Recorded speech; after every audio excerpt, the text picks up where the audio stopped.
गुरुदेव भगवान की जय। प्यारे कृष्ण कन्हैया लाल की जय। श्री ब्रह्म पुराण। नैमित्तिक और प्राकृतिक प्रलय का वर्णन। व्यास जी कहते हैं, प्राणियों का प्रलय नैमित्तिक, प्राकृतिक और आत्यंतिक भेद से 3 प्रकार का माना गया है। कल्प के अंत में जो ब्राह्म प्रलय होता है वह नैमित्तिक है। मोक्ष को आत्यंतिक प्रलय कहते हैं और जो परार्ध व्यतीत होने पर हुआ करता है उसका नाम प्राकृत प्रलय है। मुनियों ने कहा, भगवान हमें शास्त्रों में बताए अनुसार परार्ध की संख्या का वर्णन कीजिए जिसको दूना करने से प्राकृत प्रलय का ज्ञान हो सके। व्यास जी बोले, ब्राह्मणों एक से दूसरे स्थान पर क्रमशः 10 गुना गिनते चलते हैं। इस प्रकार 18वें स्थान तक गिनने पर जो अंतिम संख्या होती है उसका नाम परार्ध है। अर्थात विष्णु पुराण की बात बताते हैं कि विष्णु पुराण 6-3-4 की विष्णु चित्तीय टीका में यह संख्या इस प्रकार बताई गई है: 1, 10, शत, सहस्र, अयुत, लक्ष, प्रयुत, कोटि, अर्बुद, अब्ज, खर्व, निखर्व, महापद्म, शंकु, समुद्र, अंत्य, मध्य और परार्ध। उक्त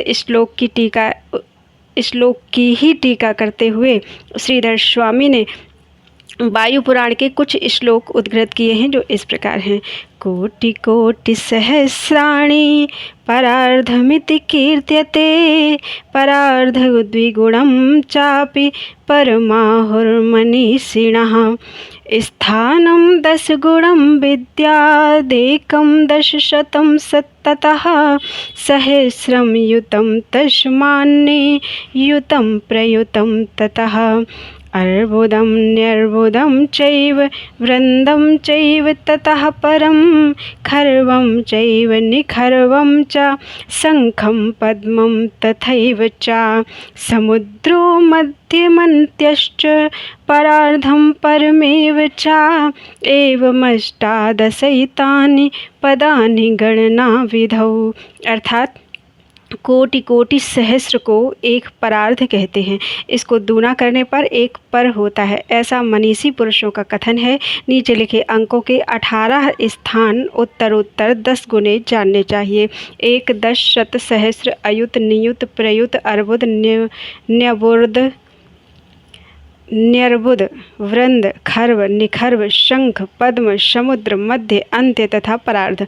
परार्ध को दूना करने से पर होता है। विष्णु चित्तीय और श्रीधरी टीका की संख्याओं के नामों में कुछ अंतर है। जैसे पूर्व गणना के अनुसार नियुत 10 लाख का वाचक है और द्वितीय गणना की रीति से वह 1 लाख का बोध कराता है इत्यादि। तो परार्ध को दूना करने से जो काल संख्या होती है वही प्राकृत प्रलय का समय है।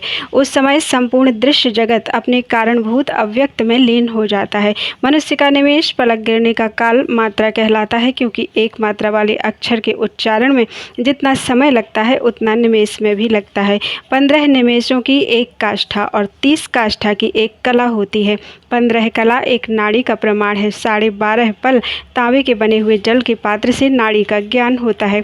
उस पात्र में 4 अंगुल लंबी 4 मासे की सुवर्णमयी शलाका से छिद्र किया जाता है। उस छिद्र को ऊपर करके जल में डुबो देने पर जितनी देर में वह पात्र भर जाए वही एक नाड़ी का समय होता है।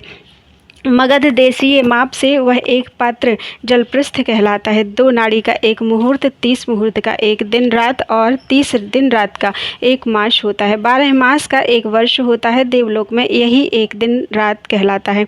ऐसे 360 वर्षों का देवताओं का एक वर्ष होता है। 12,000 दिव्य वर्षों का एक चतुर्युग बताया गया है। 1000 चतुर्युग को ब्रह्मा का एक दिन कहते हैं। यही एक कल्प कहलाता है। द्विजवरों, उस एक कल्प में 14 मनु बीत जाते हैं। के अंत में जो प्रलय होता है उसको ब्राह्म या नैमित्तिक प्रलय कहते हैं। अब मैं उसके भयंकर स्वरूप का वर्णन करता हूँ। इसके बाद प्राकृत प्रलय का वर्णन करूँगा। 1 सहस्र चतुर्युग बीतने पर यह भूतल प्रायः क्षीण हो जाता है। उस समय 100 वर्षों तक अत्यंत घोर अनावृष्टि होती है। वर्षा का अत्यंत अभाव हो जाता है। मुनिवरों, उस अनावृष्टि के कारण अल्प शक्ति वाले अनेकानेक पार्थिव जीव अत्यंत पीड़ित होने से नष्ट हो जाते हैं।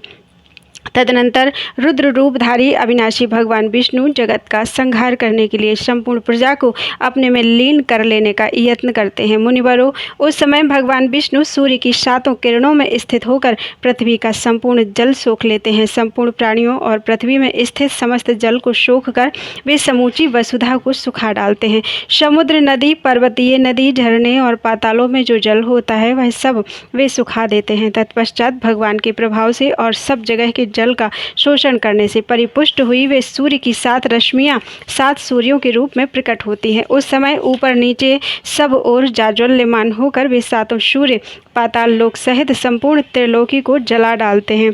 उन तेजस्वी सूर्यों की किरणों से जलती हुई त्रिलोकी पर्वत, नदी और समुद्र आदि के सहित नीरस हो जाती है। तीनों लोकों के जल और वृक्ष दग्ध हो जाने के कारण यह पृथ्वी कछुए की पीठ की भांति दिखाई देती है। तदनंतर भूत सर्ग का संहार करने वाले कालाग्नि रुद्र रूपधारी श्रीहरि शेषनाग के श्वास जनित ताप से नीचे के समस्त पातालों को जलाना आरंभ करते हैं। 7 पातालों को भस्म कर डालने के पश्चात वह प्रचंड अग्नि भूमि पर पहुंचकर संपूर्ण भूमंडल को भी भस्म कर डालती है। फिर भुवरलोक और स्वरलोक को जलाकर ज्वालामालाओं के महान आवर्त के रूप में वह दारुण अग्नि सब ओर चक्कर लगाने लगती है। उस समय प्रचंड लपटों से घिरी हुई यह सारी त्रिलोकी जलते हुए कड़ाह सी प्रतीत होती है। तत्पश्चात भुवरलोक और स्वर्गलोक के निवासी अत्यंत ताप से संतप्त एवं क्षीण शक्ति होकर कहीं रहने के लिए स्थान न होने से महरलोक में चले जाते हैं। वहाँ के लोग भी उस महान ताप से तप्त होकर वहाँ से हटकर जनलोक में प्रवेश करते हैं। मुनिवरों, इसके बाद रुद्र रूपधारी श्री जनार्दन संपूर्ण जगत को दग्ध करके अपने मुख के निश्वासों से मेघों को प्रकट करते हैं। उस समय आकाश में घोर संवर्तक मेघ उमड़ आते हैं जो बड़े बड़े गजराजों के समान प्रतीत होते हैं।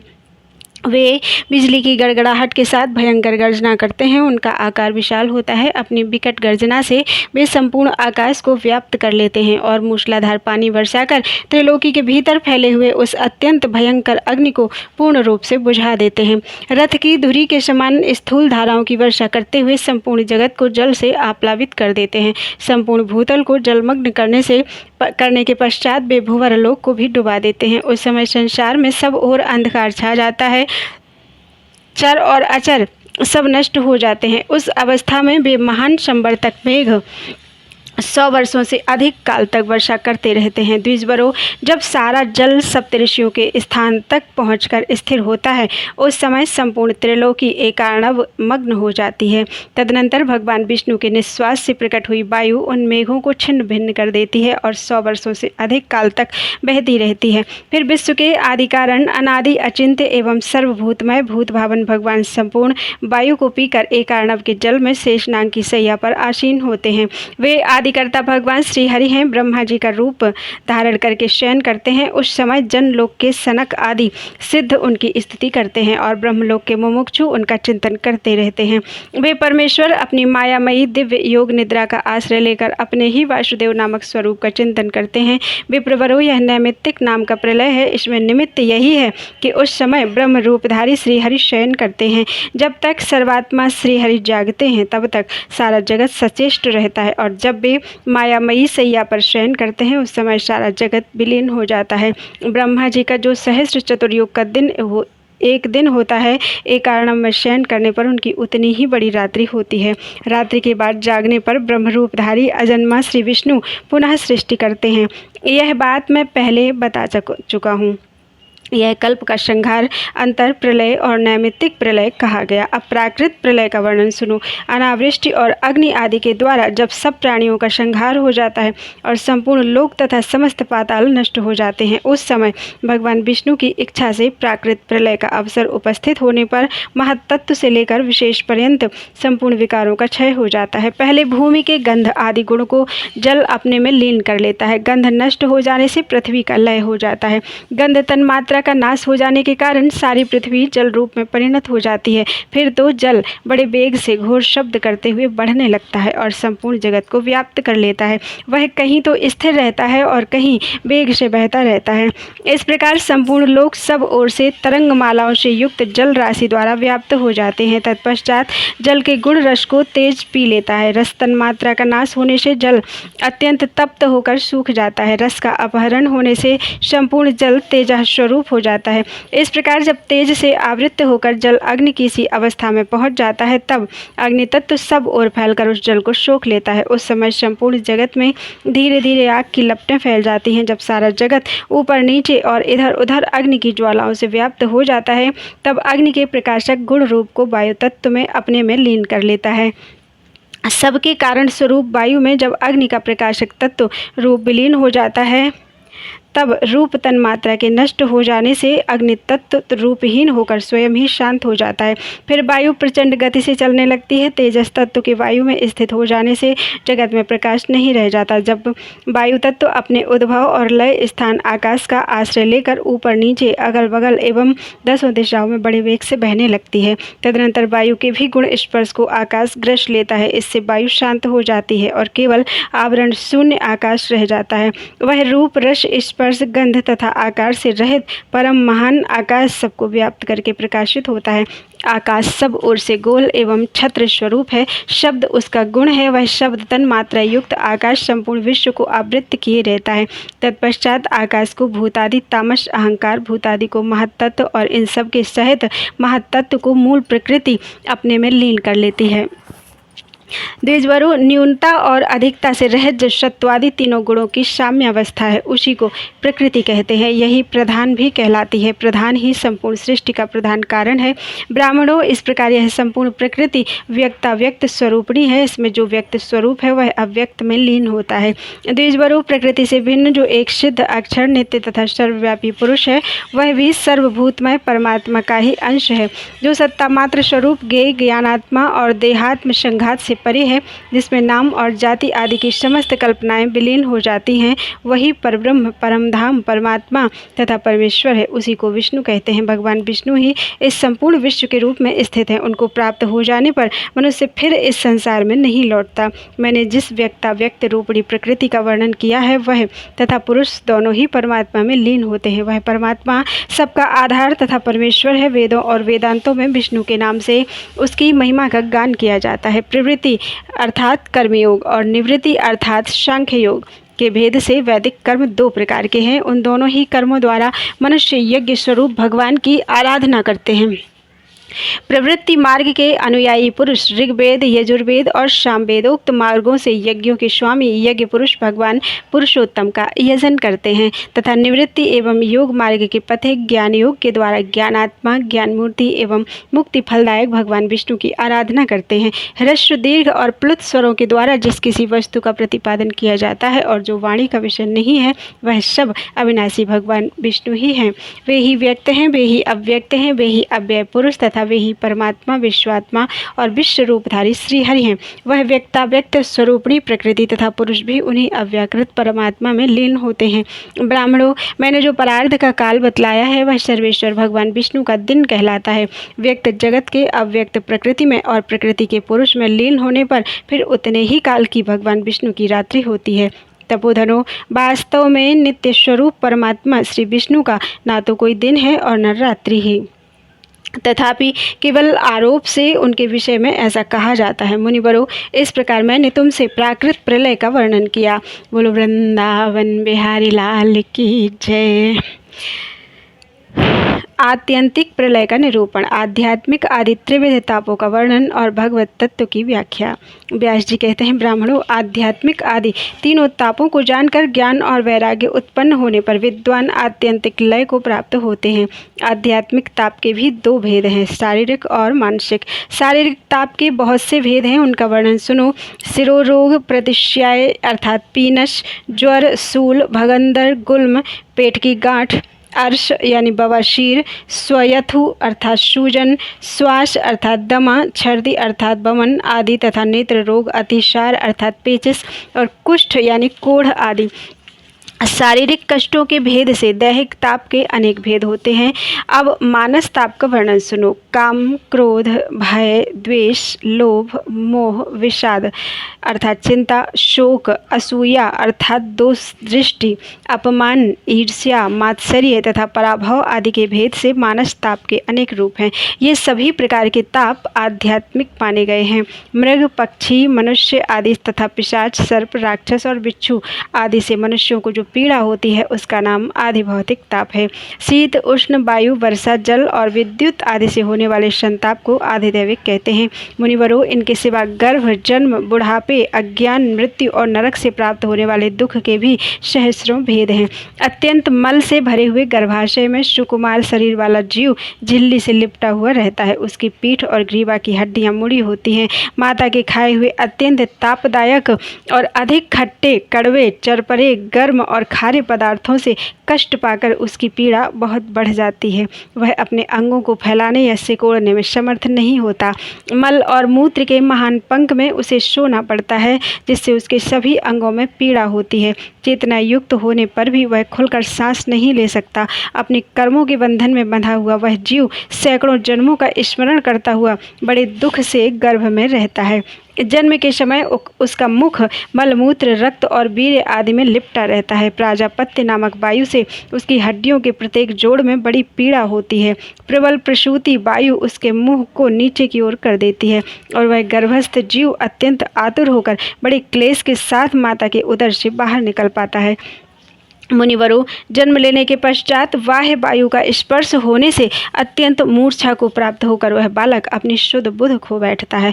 दुर्गंध युक्त फोड़े से पृथ्वी पर गिरे हुए कीड़े की भांति वह छटपटाता है। उस समय उसे ऐसी पीड़ा होती है मानो उसके सारे अंगों में कांटे चुभो दिए गए हों अथवा वह आरे से चीरा जा रहा हो। उसे अपने अंगों को खुजलाने की भी शक्ति नहीं रहती। वह करवट बदलने में भी असमर्थ होता है। स्तनपान आदि आहार भी उसे दूसरों की इच्छा से ही प्राप्त होता है। वह अपवित्र बिछौने पर पड़ा रहता है। उस समय उसे खटमल और डांस आदि काटते हैं तो भी वह उन्हें हटाने में समर्थ नहीं होता। इस प्रकार जन्म के समय उसे अनेक दुख उठाने पड़ते हैं। जन्म के बाद भी वह बाल्यावस्था में आदि भौतिक आदि अनेक दुखों का भागी होता है। अज्ञान अंधकार से आच्छादित मूढ़ अंतःकरण वाला मनुष्य यह नहीं जानता कि मैं कहाँ से आया हूँ, कौन हूँ, कहाँ जाऊँगा, क्या मेरा स्वरूप है, मैं अब किस बंधन से बंधा हुआ हूँ, क्या इस बंधन का कुछ कारण भी है या यह अकारण ही प्राप्त हुआ है, मुझे क्या करना चाहिए और क्या नहीं करना चाहिए, मेरे लिए क्या कहना है और क्या ना कहना उचित है, मेरे लिए क्या धर्म है और क्या अधर्म है, किसके प्रति कैसा बर्ताव करना उचित है, क्या कर्तव्य है और क्या अकर्तव्य, तथा कौन सा कार्य गुण युक्त है और कौन सा दोष युक्त। इस प्रकार पशु के समान मूढ़ तथा शिष्णोदर परायण मनुष्यों को अज्ञान जनित महान दुख प्राप्त होते हैं। ब्राह्मणों, अज्ञान तामसिक भाव है, अतः अज्ञानी पुरुषों की तामसिक कर्मों के अनुष्ठान में ही प्रवृत्ति होती है। इससे शास्त्रविहित कर्मों का लोप हो जाता है। महर्षियों ने शास्त्रविहित कर्मों के लोप का फल नरक बताया है। अतः अज्ञानी पुरुषों को इस लोक और परलोक में भारी दुख भोगना पड़ता है। वृद्धावस्था से शरीर के जर्जर हो जाने पर पुरुष का प्रत्येक अंग शिथिल हो जाता है, उसके दांत कमजोर होकर गिर जाते हैं, शरीर में झुर्रियाँ पड़ जाती हैं और सब ओर नस नाड़ियाँ दिखाई देने लगती हैं। नेत्रों की दूरस्थ वस्तुओं को देखने की शक्ति नष्ट हो जाती है। नेत्रों की पुतलियां गोलकों में समा जाती हैं। नासिका के छिद्रों में बहुत से रोए जमकर बाहर निकल आते हैं। शरीर कांपने लगता है, सब हड्डियां दिखाई देने लगती हैं। मेरुदंड झुक जाता है। जठर अग्नि मंद पड़ जाने के कारण उसका आहार कम हो जाता है। उससे कामकाज भी कम ही हो पाते हैं। घूमने फिरने, उठने बैठने और सोने आदि की चेष्टा भी बड़ी कठिनाई से होती है। कानों और नेत्रों की शक्ति मंद पड़ जाती है। सदा लार बहते रहने से मुख मलिन हो जाता है। समस्त इंद्रियां काबू के बाहर हो जाती हैं। मनुष्य मृत्यु के निकट पहुंच जाता है। उसको उसी समय अनुभव किए हुए सभी पदार्थों की स्मृति नहीं रहती। एक बार भी कोई बात कहने में उसको बड़ा भारी परिश्रम होता है। वह दमे और खांसी आदि के कष्ट से रात भर जागता रहता है। वृद्ध पुरुष को दूसरा ही उठाता है और दूसरा ही सुलाता है। उसे अपने सेवक, पुत्र और स्त्री के द्वारा भी अपमानित होना पड़ता है। उसका समस्त शौचाचार नष्ट हो जाता है, फिर भी आहार विहार के लिए वह लालायित रहता है। उसके परिजन भी उसकी हंसी उड़ाते हैं। सभी बंधु बांधव उसकी ओर से विरक्त रहते हैं। अपनी युवावस्था की चेष्टाओं को वह इस प्रकार स्मरण करता है मानो वे दूसरे जन्म में अनुभव की हुई बातें हों। उनके स्मरण से अत्यंत संतप्त होकर वह लंबी सांसें लेता है। इस प्रकार वृद्धावस्था में अनेक दुखों को भोग कर वह मृत्यु के समय जिन क्लेशों का अनुभव करता है उनका वर्णन शुरू। मृत्यु काल में मनुष्य का कंठ और हाथ पैर शिथिल हो जाते हैं। उसका शरीर कांपता है। उसे बार बार मूर्छा होती है और कभी थोड़ी सी चेतना भी आ जाती है। उस समय वह अपने सुवर्ण धान्य, पुत्र, पत्नी, सेवक और ग्रह आदि के लिए ममता से अत्यंत व्याकुल होकर सोचता है, हाय मेरे बिना इनकी कैसी दशा होगी। मर्म विदीर्ण करने वाले महान रोग, भयंकर आरे तथा यमराज के घोर बाणों की भांति उसके अस्थि बंधनों को काटे डालते हैं। उसकी आंखों की पुतलियां घूमने लगती हैं, वह बारंबार हाथ पैर पटकता है, उसके तालू, होठ और कंठ सूखने लगते हैं, गला घुरघुराता है, उदान वायु से पीड़ित होकर कंठ रुंध जाता है। उस अवस्था में मनुष्य महान ताप, भूख और प्यास से व्यथित होकर यमदूतों द्वारा दी हुई पीड़ा सहकर बड़े कष्ट से प्राण त्याग करता है। फिर क्लेश से ही उसे यातना देह की प्राप्ति होती है। ये तथा और भी बहुत से भयंकर दुख मृत्यु के समय मनुष्यों को भोगने पड़ते हैं। विप्रवरु, नरक में गए हुए जीवों को जो पाप जनित दुख भोगने पड़ते हैं उनकी कोई गणना नहीं है। केवल नरक में ही दुख की परंपरा हो ऐसी बात नहीं है। स्वर्ग में भी जिसके पुण्य का भोग क्षीण हो रहा है और जो पाप के फल भोग से भयभीत हैं, उन्हें शांति नहीं मिलती। जीव पुनः पुनः गर्भ में आता है और जन्म लेता है। कभी वह गर्भ में ही नष्ट हो जाता है और कभी जन्म लेने के समय मृत्यु को प्राप्त होता है। कभी जन्मते ही, कभी बाल्यावस्था में और कभी युवावस्था में ही उसकी मृत्यु हो जाती है। विप्रगण, मनुष्यों के लिए जो जो वस्तु अत्यंत प्रीतिकारक होती है वही वही उसके लिए दुख रूपी वृक्ष का बीज बन जाती है। स्त्री, पुत्र, मित्र आदि और गृह, क्षेत्र तथा धन आदि से पुरुषों को उतना अधिक सुख नहीं मिलता जितना कि दुख उठाना पड़ता है। इस प्रकार सांसारिक दुख रूपी सूर्य के ताप से संतप्त चित्त वाले मानवों को मोक्ष रूपी वृक्ष की शीतल छाया के सिवा अन्यत्र कहाँ सुख है। अतः विद्वानों ने गर्भ, जन्म और बुढ़ापा आदि स्थानों में होने वाले आध्यात्मिक आदि त्रिविध दुख समूहों को दूर करने के लिए एकमात्र भगवत प्राप्ति को ही अमोघ औषधि बताया है। उससे बढ़कर आह्लादजनक और सुख स्वरूप दूसरी कोई औषधि नहीं है। अतः बुद्धिमान पुरुषों को भगवत प्राप्ति के लिए सदा ही यत्न करना चाहिए। द्विजवरों, भगवत प्राप्ति के दो साधन कहे गए हैं, ज्ञान और कर्म। ज्ञान भी दो प्रकार का है, शास्त्रजन्य और विवेकजन्य। शास्त्रजन्य ज्ञान शब्द ब्रह्म का और विवेकजन्य ज्ञान पर ब्रह्म का स्वरूप है। अज्ञान गाढ़ अंधकार के समान है, उसको नष्ट करने के लिए शास्त्रजन्य ज्ञान दीपक के समान और विवेकजन्य ज्ञान साक्षात सूर्य के सदृश माना गया है। मुनिवरों, मनु जी ने वेदार्थ का स्मरण करके इसके विषय में जो विचार प्रकट किया है उसे बताता हूँ, सुनो। ब्रह्म के दो स्वरूप जानने योग्य हैं, शब्द ब्रह्म और परब्रह्म। जो शब्द ब्रह्म में पारंगत है वह परब्रह्म को प्राप्त कर लेता है। अथर्व वेद की श्रुति कहती है कि परा और अपरा ये दो विद्याएं जानने योग्य हैं। परा विद्या से अक्षर ब्रह्म की प्राप्ति होती है तथा ऋग्वेद आदि शास्त्र ही अपरा विद्या है। वह जो अव्यक्त जरावस्था से रहित, अचिंत्य, अजन्मा, अविनाशी, अनिर्देश, अरूप, हस्त पादादि से रहित, सर्वव्यापक, नित्य, सब भूतों का कारण तथा स्वयं कारण रहित है, जिससे संपूर्ण व्याप्य वस्तु व्याप्त है, जिसे ज्ञानी पुरुष ही ज्ञान दृष्टि से देखते हैं, वही परब्रह्म और वही परमधाम है। मोक्ष की अभिलाषा रखने वाले पुरुषों को उसी का चिंतन करना चाहिए। वही भगवान विष्णु का वेद वाक्यों द्वारा प्रतिपादित परम पद है, जो संपूर्ण भूतों की उत्पत्ति, प्रलय, आगमन, गमन तथा विद्या और अविद्या को जानता है, उसी को भगवान कहना चाहिए। त्यागने योग्य त्रिविध गुणों आदि को छोड़कर समग्र ज्ञान, समग्र शक्ति, समग्र बल, समग्र ऐश्वर्य, समग्र वीर्य और समग्र तेज ही भगवत शब्द के वाच्यार्थ हैं। इस दृष्टि से श्री विष्णु ही भगवान हैं। उन परमात्मा श्री हरि में संपूर्ण भूत निवास करते हैं तथा वे भी सर्वात्मा रूप से सब भूतों में स्थित हैं। अतः वे वासुदेव कहे गए हैं। पूर्व काल में महर्षियों के पूछने पर स्वयं प्रजापति ब्रह्मा ने अनंत भगवान वासुदेव के नाम की यह यथार्थ व्याख्या बतलाई थी। संपूर्ण जगत के धाता और विधाता भगवान श्री हरि संपूर्ण भूतों में वास करते हैं और संपूर्ण भूत उनमें वास करते हैं, इसलिए उनका नाम वासुदेव है।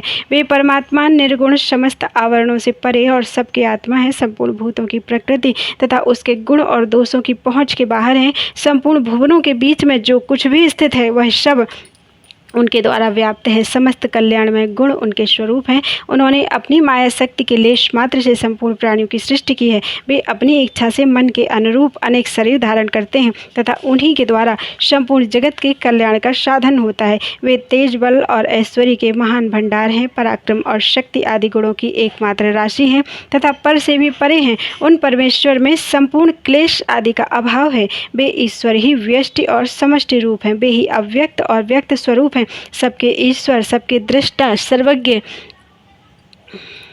सर्वशक्तिमान परमेश्वर नाम से प्रसिद्ध वे ही हैं, जिसके द्वारा दोष रहित, परम शुद्ध, निर्मल तथा एक रूप परमात्मा का ज्ञान, साक्षात्कार अथवा प्राप्ति होती है। वही ज्ञान है। जो इसके विपरीत है उसे अज्ञान बताया गया है। बोलो वृंदावन बिहारी लाल की जय।